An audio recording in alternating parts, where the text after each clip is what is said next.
Hello, welcome back. Still taking you inside of PlantStar 4.0. Today we're going to talk about setup sheets.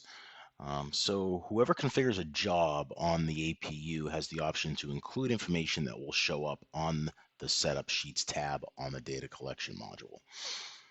This information could be YouTube video, pictures of plain text, anything that might be helpful to someone standing at the machine while a particular job is running. You can use the drop down menu up here to choose a specific machine. You can use the drop down menu to use a specific job that's running on the machine. So here's an example of just we uploaded a video.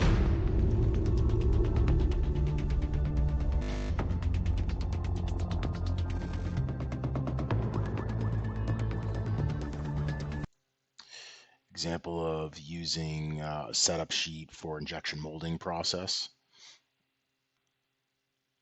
And an example of uploading a image of a part.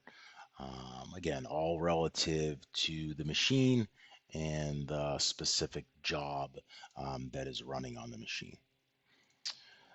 So that's it for setup sheets. We'll continue with these videos, taking you inside of PlantStar 4.0. If you want to schedule a demo, please visit Syscom PlantStar to schedule a free demo. Thank you.